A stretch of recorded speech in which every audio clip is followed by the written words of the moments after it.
So now I want to tell you about how to measure these gravitational waves. How do we detect them? I first need to tell you that they have not yet been detected. We have been looking for these waves for tens of years. The first detectors were built in the 60s. There were other kinds of trying to see distortions in space-time since the 60s. We have not yet detected gravitational waves. But I told you that they exist, so it's not that they don't exist. It's that the theory tells us that the disturbances in space-time are very, very, very small and very difficult to detect. How difficult to detect they are? Well, I told you the best target source we have are these binary systems getting closer together. The gravitational wave will be most powerful just before the merger. These mergers happen about once per 10,000 years in our galaxy. So that means that if we want to see one per year, we need to look at tens of thousands of galaxies, and we have not been able to do that. We have not had detectors as sensitive. Now that tells you the rate. Let me tell you about the amplitude. A binary system merging in the Virgo cluster, let's say, that's a cluster of galaxies where our Milky Way lives. That happens once every 100 years or so. That merger would produce a change in distance near Earth that would take the sun and the Earth apart by 1 atomic diameter. That's a part in 10 to the 21. So it would change the distance between you and me in a part in 10 to the 21. That's the calculation that made Einstein think that these gravitational waves were irrelevant. You could never measure them. He was wrong. We have not measured them yet, but we know there are many different ways of measuring them. I told you about many different sources of gravitational waves, from the early universe to supernova explosions to mergers of black holes and neutron stars. Those gravitational waves not only have different signatures, but they have also different frequencies. So here I have a plot of the amplitude of those gravitational waves. I told you that these binary neutron star mergers would produce a part in 10 to the 21 distortion in distances. That's about here. But there are these early universe gravitational waves at much, much lower frequencies would be much larger, but that doesn't mean they're easier to detect. We are trying to detect those early universe gravitational waves with the imprint in the polarization of the cosmic microwave background. That's what you heard. Those are the news you heard about BICEP. Again, those seem to have caused by dust, but there are lots of experiments trying to do the same, and it's just a matter of more sensitivity. That will come in a few years. I told you about pulsars being very precise clocks.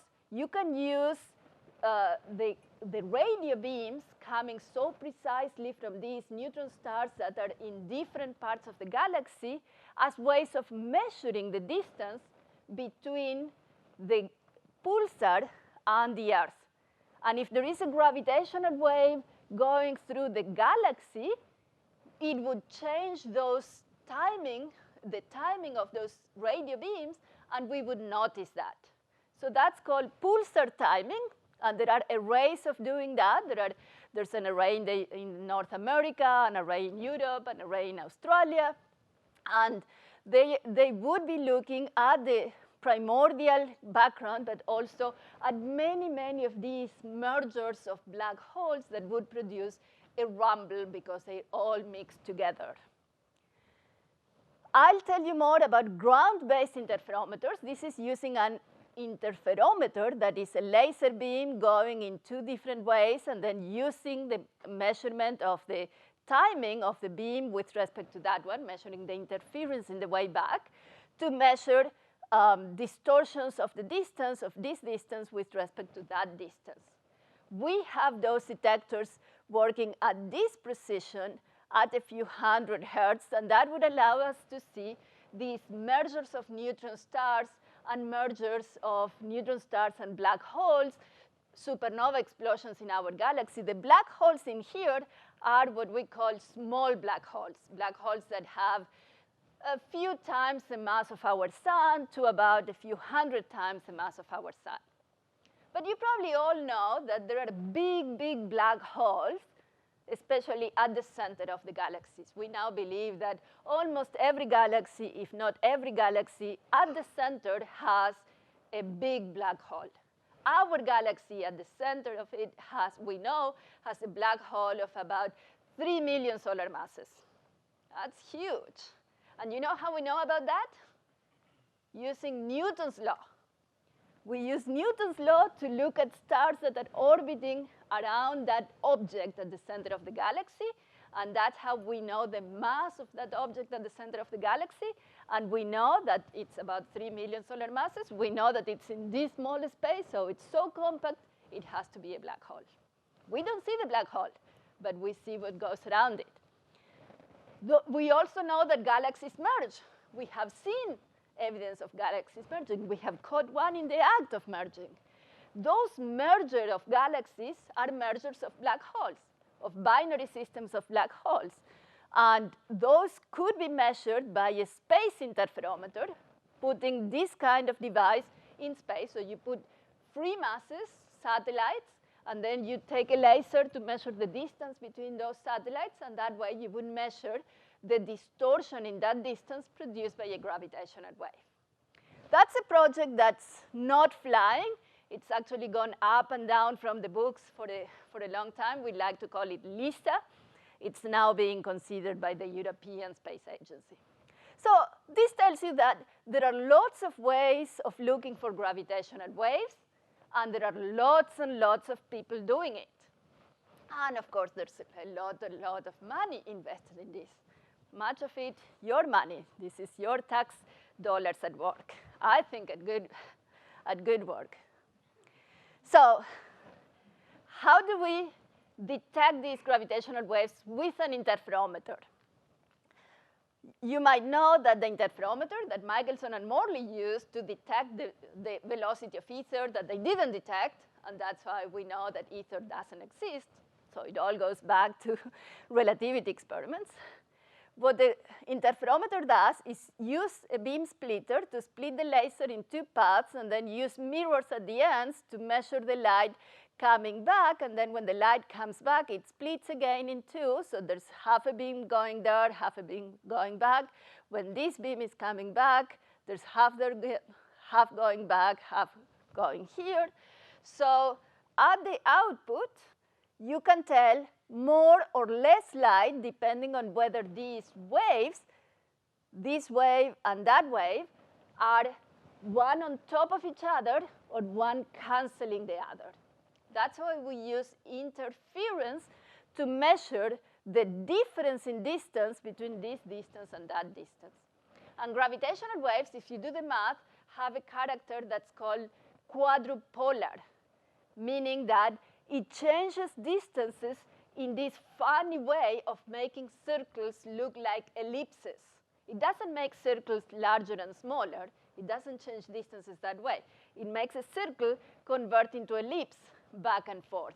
And that's exactly what we would measure with an interferometer like this. Now, I told you that what we want to measure is a part in 10 to the 21, actually better than that, for this distance. So how long do we have to make this interferometer to make this effect measurable? Well, I told you that if we make the interferometer as big as the distance between the sun and the Earth, we can measure an atomic diameter. Atomic diameter is easy to measure, but not on that scale. We need to make it smaller. So we can put it in space. That's what I told you about LISA. Or we can put it on the ground. If we put it on the ground, then you have to talk about kilometer scale. And that's what we have with LIGO. LIGO is a US national project handled by Caltech and MIT that has built two observatories, one in Hanford, Washington, and another in Livingston, Louisiana, very close to where I live, so this is my favorite one. And you can go to Google Maps. These are actually Google Maps of those and see them. They are big enough to be seen in Google Maps. They are 4 kilometers long. Now, we don't use a metric system often enough. I think you all know how much 4 kilometers is, but it's more than a mile and a half. This is a huge distance. And even then, we have to achieve precisions of a part in 1,000 of a proton diameter. So here is when usually the question comes, you cannot measure a proton diameter, let alone a part in 1,000 of a proton diameter. So how you do that? Well, we use lots and lots of technology and tricks. One of those tricks to avoid measuring nuclear vibrations is to use laser beams. This laser hits the mirror and averages the position on the mirror. The mirror is this big, and the laser beam, when it gets to the mirror, is this big. So we are averaging the position of these many atoms on the front of the mirror. So we can do that. In fact, we have done that. We have operated these detectors with that precision, a part in 1,000 of proton diameters, until 2010. And since 2010, we have built advanced LIGO detectors that are 10 times better. And we just finished installing those detectors this year. We actually had a dedication of those detectors in Hanford, Washington, a couple of weeks ago. And what's advanced about advanced LIGO? Well, these initial detectors I told you about, where we achieved this precision of a part in 1,000 of a proton diameter, would let us see coalescences of binary neutron stars in the Virgo cluster. But I told you those happen once every 50, 100 years. So we took data for a couple of years. We didn't see anything, but we weren't expecting to see anything. Actually, I was expecting that we were going to be lucky, but we had to be very lucky, and we weren't. But we kind of expected that. So we were already working. We had already been working for decades on technology to improve that initial reach. And these advanced LIGO detectors that, like I said, have been finished being installed, but they're not yet at the sensitivity we want, will be 10 times more sensitive. If they are 10 times more sensitive, then we see a volume that's 1,000 times larger. So we see 1,000 times more galaxies. We see 1,000 times more binaries coalescing. And once we reach that sensitivity, we expect to see tens of events per year, perhaps hundreds, perhaps a few. Actually, astronomers have their uncertainties in the order of magnitude. So it's very difficult to predict how many we will see. But once we begin seeing those, we will know what is the rate of these binary mergers. We will know how many binary systems, how many neutron stars, how many black holes are out there, what masses they have, how much they spin. We will know a lot more about that universe, and that's what's so exciting about this. Let me tell you that we'll have a short data-taking run later this year. These detectors are already at 3 times the sensitivity of initial LIGO. That is not yet enough to make us think that we could have a detection, but perhaps we'll be lucky. But then from this year on, we'll begin taking data once a year for a few months with better and better sensitivity until we get to these 10 times. And I think that before we get to that sensitivity, we'll see the first gravitational waves, and then the second, and then the third. So the future is very, very close and very exciting.